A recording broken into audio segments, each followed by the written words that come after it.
Everything is awesome. Well done, Chris Miller, well done. Thank you. But he's not the only one we should congratulate. Our own Jennifer Lee has gotten a job writing and directing at Disney. Oh, it's nothing, just the most famous studio in the world. Well, I suppose now we can bring her in on our real gamble.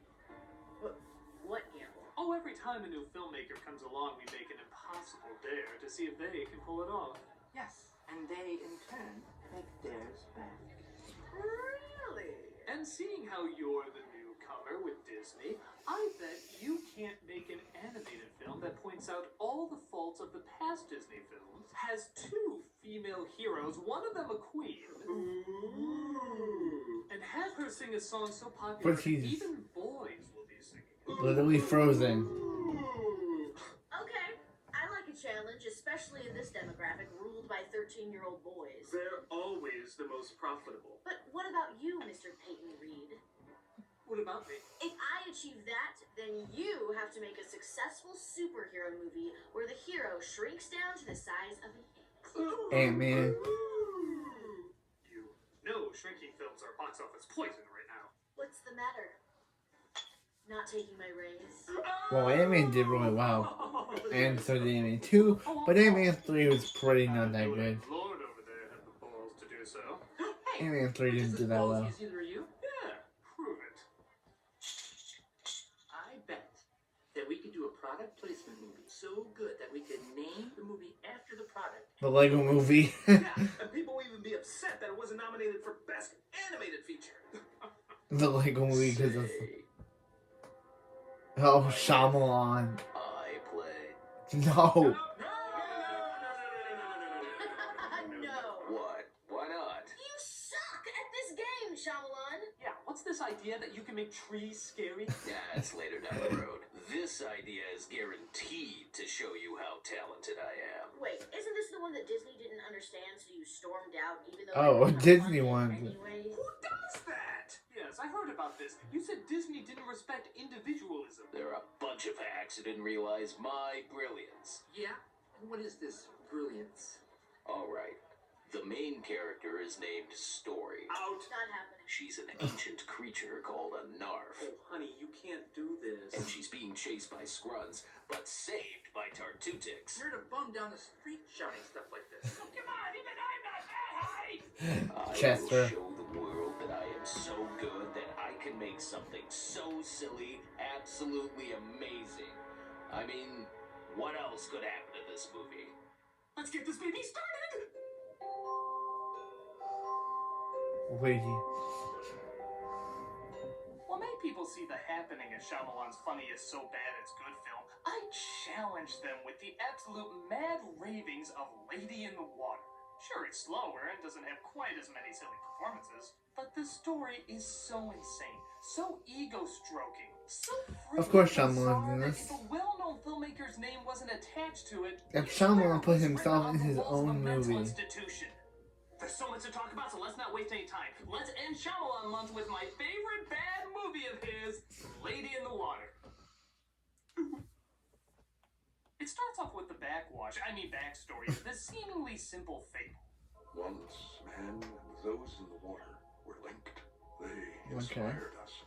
Man listened, and it became real. But man does not listen very well. You just said they did. Yeah. Mans need to own everything. Led him deeper into land. The world of man became more violent. War upon war played out, as there were no guides to listen to. Well, if they're so good at guiding people, how did they let this happen to begin with? Yeah. A handful of their precious young ones have been sent. There are laws that are meant to keep the young ones safe, but they are sent at great risk to their lives. But wait, if there's laws to keep them safe, then why would they be at great risk? Sometimes men take matters into their own hands. That's not what you said, movie represented now by Jack Nicholson performance. You said they were safe, but now they're at great risk. So they shouldn't be in any danger, should they, movie? You snotty little bastard. Why don't you just end with how every humanity sucks story ends, saying how man has forgotten how to listen? Men have forgotten how to toothless. Wow. Show us the way, movie. We know you have it, even though in the first 2 minutes you already have tons and tons of problems, but we have faith in you. We then cut to Paul Giamatti. He's some kind of creature. Tell her it's not a creature. There's no such thing as creatures. A creature's just something you can't identify. Like the tone of this movie. Yeah. A new tenant seems to be staying at the Cove, an apartment complex Giamatti works at, and he's a movie critic named Mr. Farber. Oh. Oh. Buenos dias. Mr. Farber, this is Young Sun Choi. She lives with her mother in 8A. She's a student at the university. Hey, if Shyamalan would be nice enough, maybe he'll cut to a shot that actually shows her face. Nope. Well, at least he held on a shot for a while. That automatically equals genius, you know. But not as genius as talking directly into the camera. Another typical Shyamalan trope. Film's like an experiment. I'm like a scientist. It's fascinating how greedy one can get with their artsiness. In most movies, these kind of shots are used sparingly to establish mood. But with Shyamalan, he uses it like how the director of Battlefield Earth uses tilted shots. Weird angles sometimes. Weird angles always! Yeah. We're brilliant! Oh, we do the brilliant dance! But who cares? It's time to figure out what stupid quirk this guy has. Because as always, any quirk, no matter how stupid, always equals a developed character. Let's see what we have in our kitchen. Let's see what we have here. You like hot dogs? Expired water? Ah, here we are, working out half of your body for no reason. Most people say, hey, what's wrong with you, Reggie? Why are you only working out on one side of your body? Remember, it doesn't need to make sense. You just have to say that director has a style. And therefore, it's good. It's the law. Okay. Hey. So, welcome to the shop there. That looks effortlessly done, like there was no effort put into it whatsoever. It's almost as good as this one of Giamatti ending his day and the camera slowly tilting up to reveal absolutely nothing! You know, something visually interesting there might have been nice. Was even the moonlight? Oh, hell no, I'm not being in this shit. Mermando? Mermando. Trust me, it's something just as equally ridiculous. I miss He Gravity goes out Falls. to the pool to inspect when he was underwater, now he's not. Now he's back underwater, now he's not. Now he's out of the water, he slipped, he goes back into the water, tries to get out, says nah, and he's suddenly in his room. Well, that was as easy Weird. to follow as a moth in a snowstorm. There does, however, seem to be a wet, naked woman in his room. Ow, not this again. Or at least this one's alive. What? Do you feel an awakening? Is that like a happening? Why don't you just replace all your dialogue with, do you feel an ing-ing-ing? My name is Story. Yes, you heard that correctly. It's that kind of movie. I have two siblings, an older sister named Long Story and a younger sister named Short Story. And I she's have a very played by Bryce honest Dallas mother named Howard. True Story, an aging father named Old Story, a dead grandfather named Ghost Story, and for some reason all of them remind me of my two pets, Cock and Bull Story. What I'm trying to say is, that name is stupid. So he gives her a shirt, turning her into a cover story, and sleeps the night away, holding her in his arms. Because this really wasn't creepy enough yet.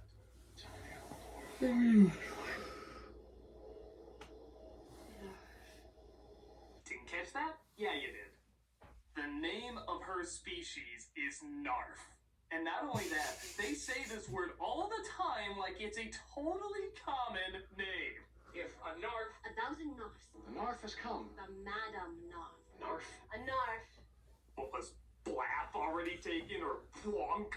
Look out! We have to save the Nyanyanyas! They're on the roof of the Kerplockety blocks! Bitch, you for real? He tries to carry her outside, but sees a wolf waiting in the distance. I serve nothing, which apparently this film has an abundance of. What? What's going on? What? The pool? Pool!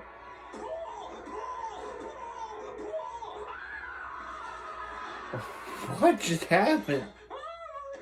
How can you not burst out into Yeah. laughter watching that scene? What can you even say about it? It looks like he's carrying an anorexic Julia Roberts to their honeymoon suite while she waits in the pool to pull her finger just before a steroid chia pet eats them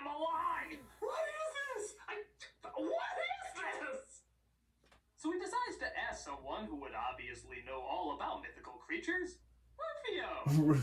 Could you look up the word narf for me?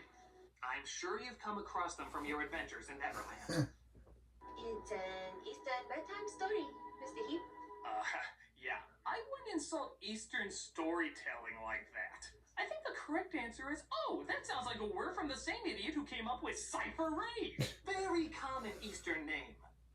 But her mother knows all about it. What are the odds? And she says the Narf, sorry, that's gonna take some getting used to, has to meet the chosen one so that she can inspire it. She will return with a great eagle, a giant eagle.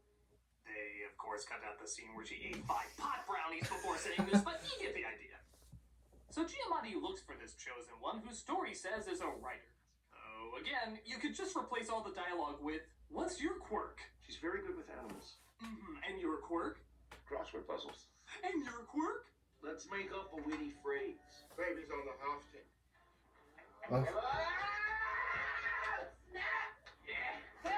Crackle. Jesus, you can't even do stoners right. That's not how a stoner screams. That's one of the Rice Krispie elves watching another one die.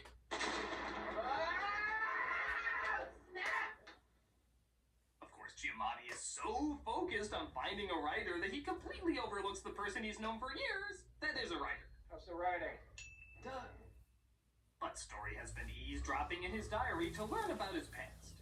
One night, a man entered your home when you were not there. He stole many things and killed your wife and children.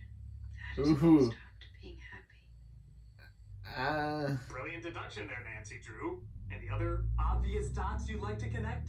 When I hit my head, that's when my head hurts. When my butt farts, that's when the air smells bad. When I run in high heels, people will focus more on that rather than how dumb the rest of the movie is. Why don't you get suited up in your proper uniform? But Giamatti introduces the writer to her, and take a wild guess who plays it. No way sending that for M. Night Shyamalan. The writer who really has lost his muse. Yeah, take a good look there, Shyamalan. That's the closest to Story you'll ever get. And her seemingly irrelevant and tedious dialogue that seems to regurgitate. Nice meeting you. I'm so very happy we saw each other. So he's inspired to go write Devil as Giamatti tries to get Story back home, but the grass hyena is still out there. What's happening? I thought it was gonna be safe. We're okay now. Thank God he can't climb stairs. So he tries to get more information from the Korean peacock, who seems totally fine interrupting her clubbing to talk fairy tales. She said only a rogue scrunt will break the law of that night because most scrunts are afraid. Afraid of what? Tatutic. Oh my god. Scrunts, Narf, Tartutics, these all sound like cartoon characters sneezing. Just look at Giamatti's face after hearing all this. He's like, Well, I'm in a bomb. this whole thing reads like a drunk mother reading a half-assed bedtime story to her kid. This is a story about Story. Character's name is Story? Yes.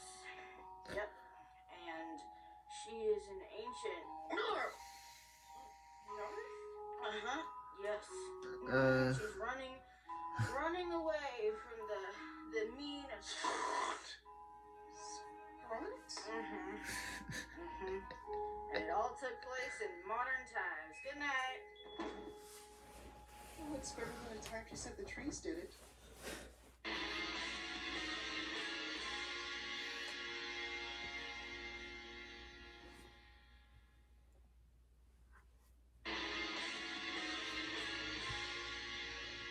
So, fearing this story is sounding 100% like coke ravings, Korean Britney Spears brings back the dramatic tone. Just try to listen to this with any hint of seriousness. 1,000 Narfs, like a rare Narf, comes once in a generation of a Narf. It's called a Madam Narf. A scrunt will do anything to kill a Madam Narf, even forget his fears of the Tatutic.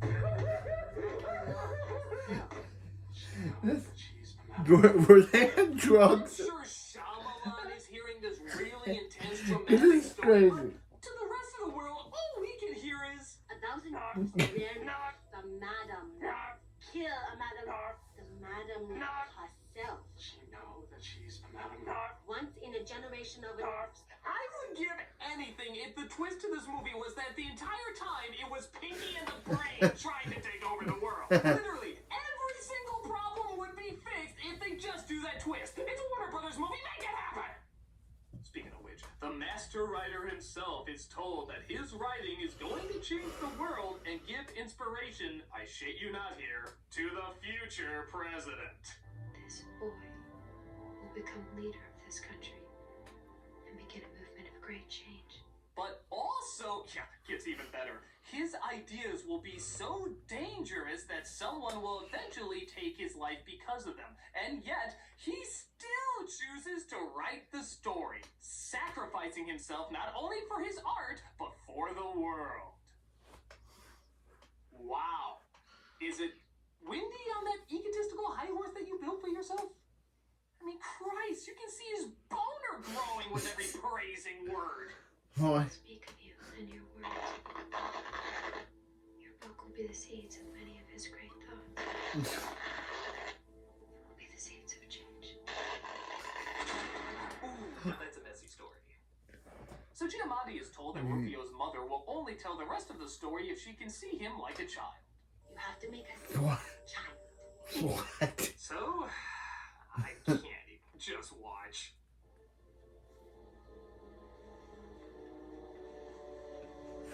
Okay. They were definitely Paul Giamatti was high when he made this. Are there any parts that might be good to hear? Yeah, definitely high. Paul Giamatti, stop, get off the weed. This represents the world of sanity, and this represents the edge of sanity, and this represents the world of insanity. You would be on Mars, you are so friggin' gone! Because we have no idea where the hell you are to come up with a scene this goddamn bonkers! I mean, what the hell is going on? Is this what you do with all your Oscar-nominated actors? Make them look like they're jerking off sideways while peeing like a dog? That's not acting like a child, that's acting like 3 lobotomies were given to you in maple syrup! What are you?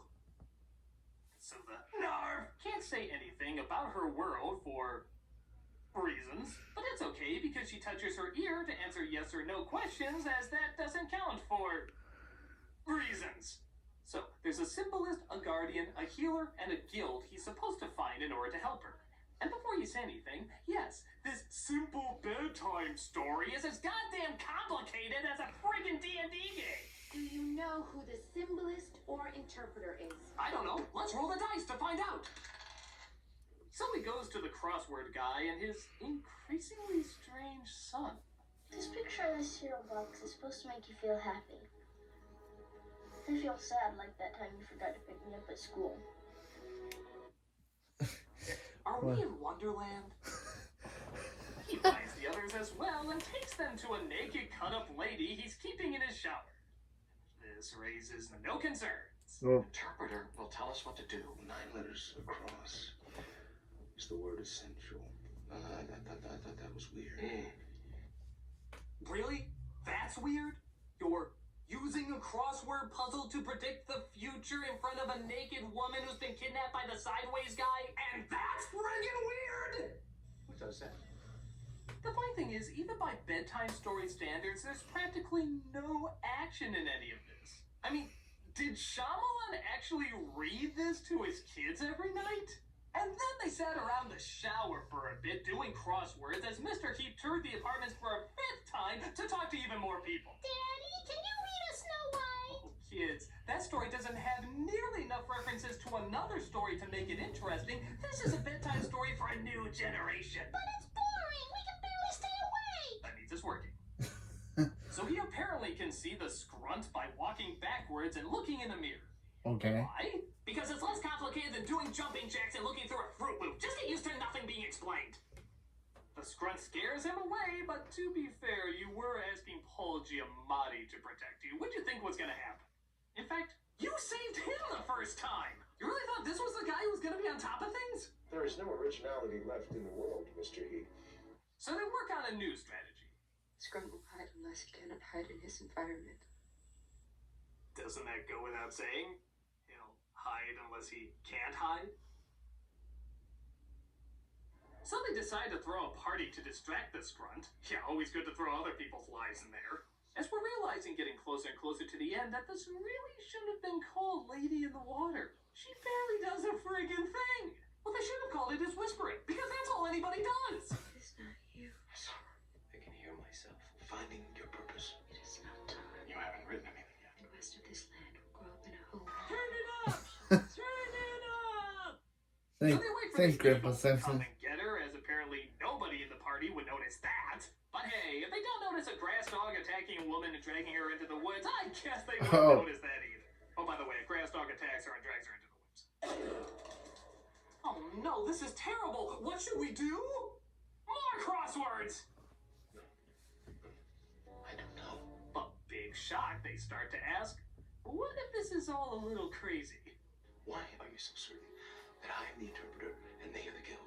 I asked someone what kind of person would be so arrogant to presume to know the intention of another human being who has put this young girl's life in jeopardy. What heartless demon who gives points of view on art has doomed mankind for all eternity? The critic! If only he praised Shyamalan, I mean any random writers of their genius. But no, he had to point out the faults of movies like Signs, I mean any random story. This is all so obviously about Shyamalan. I mean Shyamalan, I mean Shyamalan, I mean you!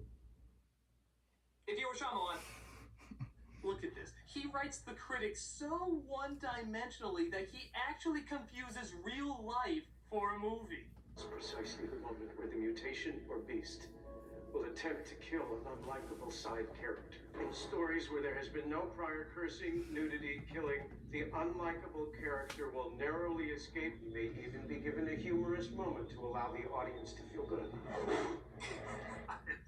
This is really hard. It's really hard for me to get through this.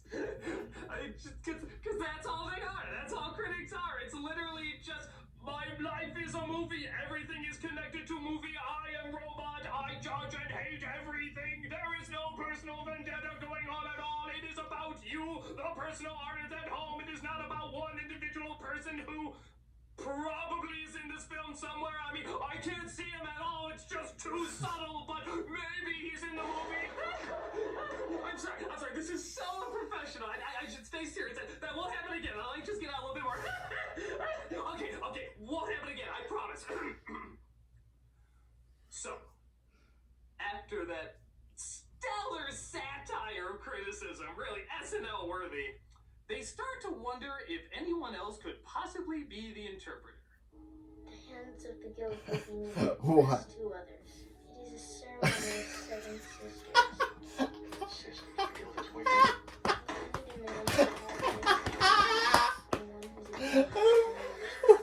What? He's talking in front of studio focus.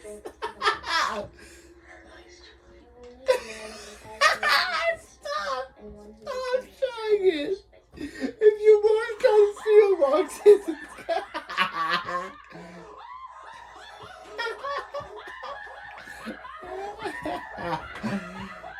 that's so funny. Look at.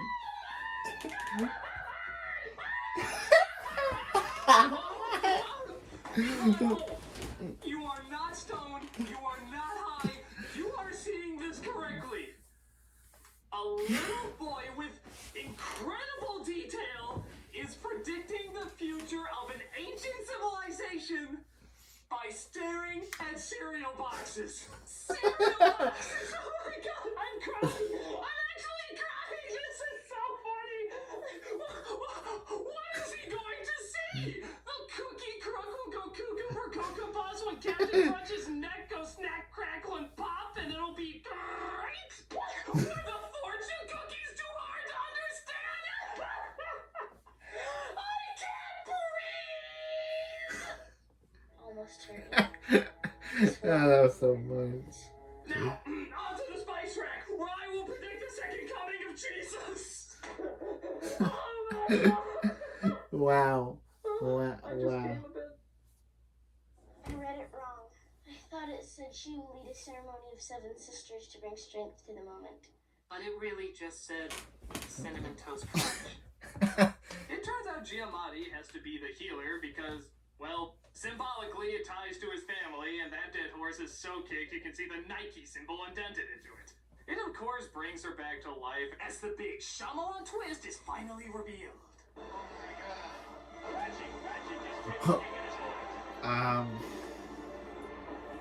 Oh my god, it takes place at the Cove!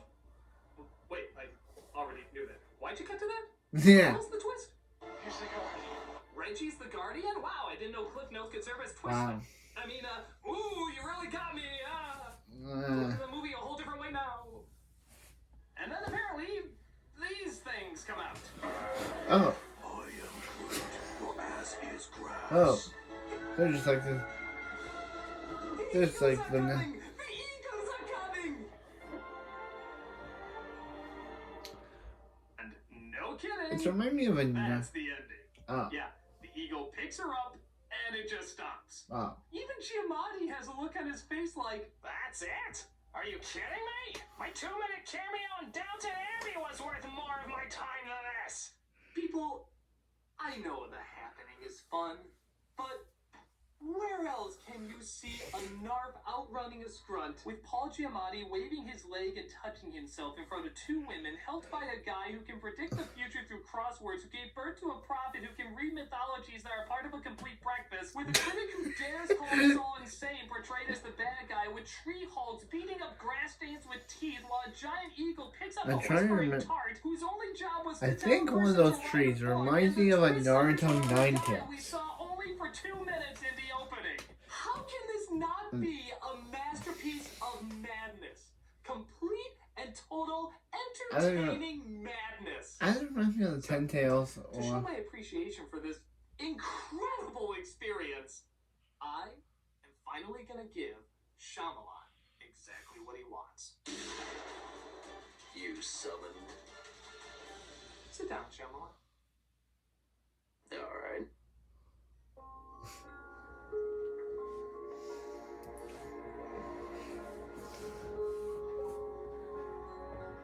Camera, Malcolm, your random cameos in this at the end.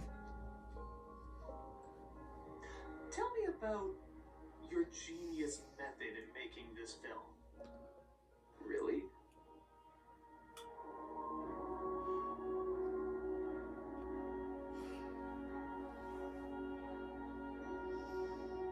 Oh, hey, random actor. Well, I was trying to get across how creative artists are always kept down by cynicism. Oh, So the I women's wonder who story that is. represents the artists. I wonder. Yeah, I never knew if I made that clear enough. And am I correct in thinking that the character of the critic is a subtle jab to people who don't understand your work? Exactly. You don't think that came off too strong, do you? Of course not. I thought it was downplayed, actually. So I wanted to get across that all the people in the world who criticize, they're the real death of dreams. And how did you come up with those incredible names? It sounds like it came from a language that's existed for years. That was my intention. You see, I'm a big fan of creating other worlds, and other worlds have different sounding names. So I said to myself, what sounds weird and otherworldly? A narf. You just hear that word, and immediately you think a beautiful woman.